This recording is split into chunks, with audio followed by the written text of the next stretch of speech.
Hey, what's up, everybody? It's Charles Sabanson, and welcome you guys to another episode of the Dreamers Pro Show. We'll cover everything from sports, hot topics, classic debates, entertainment, and we give you guys a fresh perspective on things and how we see them. And folks, the NBA season is finally here, and yesterday was pretty much media day for all the teams. Prior to yesterday, we had already heard from the Denver Nuggets, who had their media day, I believe, on the 25th or the 26th of September. But we heard from the Denver Nuggets and we heard from the Boston Celtics. I think the reason we heard from those teams so soon was because they were going to be playing some games overseas, right? But there are other remaining teams that we got to hear from yesterday.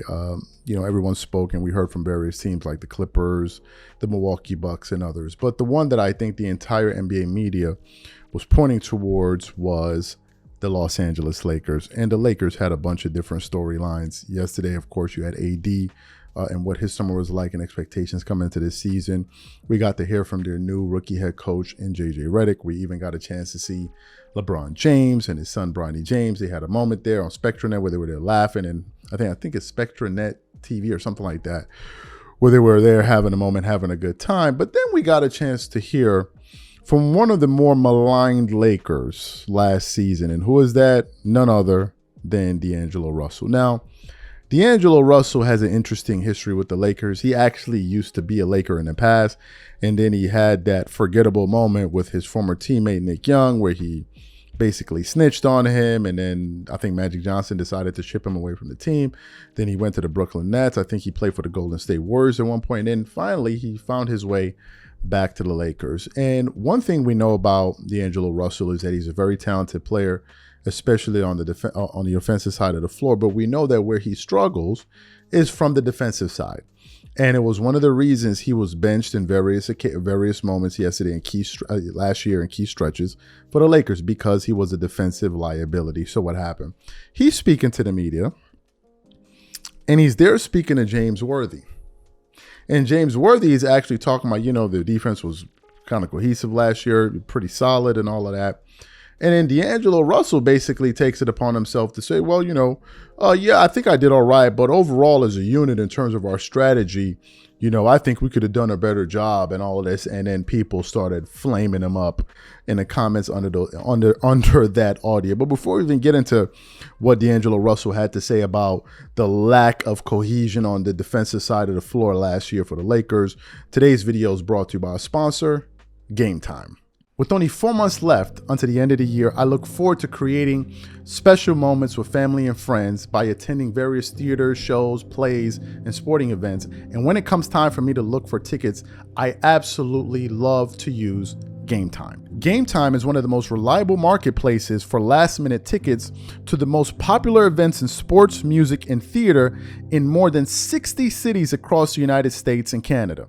Game Time saves me money, time, and peace of mind, so I don't have to sort through thousands of tickets looking for the best prices or worry about whether or not if they're authentic or whether I'm going to receive them on time. Game Time Picks, one of my favorite Game Time tools, analyzes thousands of tickets for all of your favorite events near your location and finds you the best possible deal so you don't have to. For example, I'm looking forward to this upcoming concert at Madison Square Garden of one of my favorite composers, Hans Zimmer. Here, I can select the all-in price to see the total ticket price up front, no hidden fees. And now I can sort through the best possible deals I can find.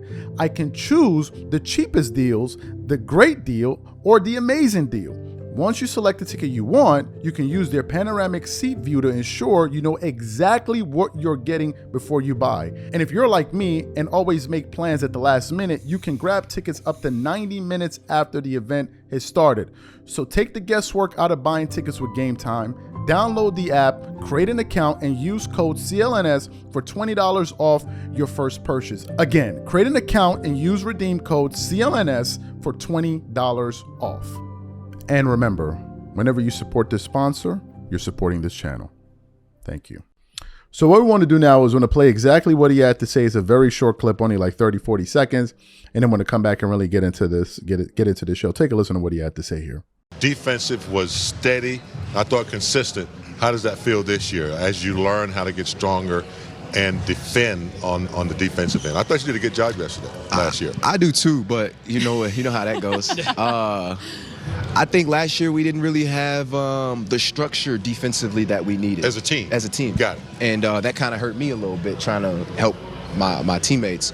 But like I said, JJ's trying to put structure everywhere and implement it everywhere, and I think that's what we need. Well, hopefully a healthy team that part will help that too. Because you guys had a lot of different lineups. So I think your defensive prowess last year, it was much improved for sure from the years health prior. killed us. Yeah. So you heard what he had to say, right? Now let me read you some of what people were saying in response to his comments on Twitter yesterday. He said, "And nothing changed. Y'all have the same roster." Another person said, "Yeah, because you couldn't guard anyone."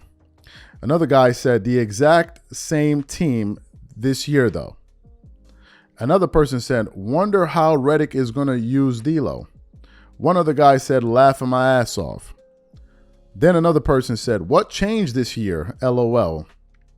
Another person said, This is crazy, especially considering that Ham was supposedly a defensive-minded coach."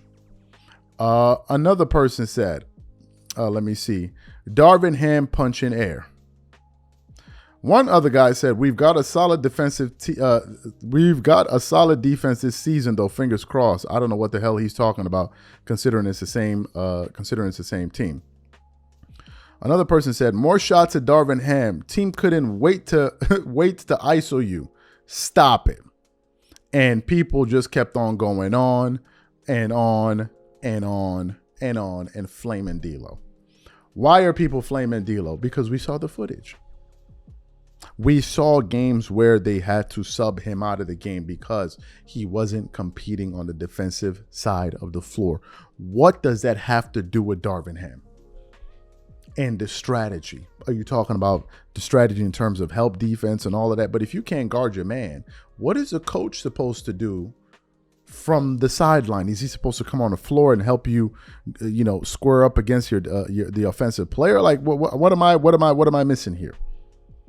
That's the first thing. The second thing I didn't like about that comment is that there was no accountability in his statements. It seemed very retrospective, like, oh, well, it's not really us, it's what the coach did last year. And to me, that speaks to an inherent problem within the team, if this is how it is within the entire unit. Because if you're a team that constantly points blame at the coach, then what happens in this scenario when you have a new coach and things don't pan out?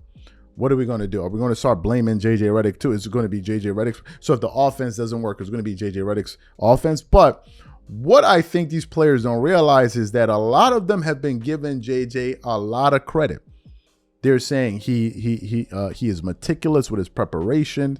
He's very detailed. So it seems like JJ's been getting a lot of, a resounding endorsement from all of the players. So if we go into the season and things start and they start having some rough patches where they experience some turbulence, I don't want to hear anything about the coach not putting in enough schemes, defensively or offensively. I don't want to hear nothing about that.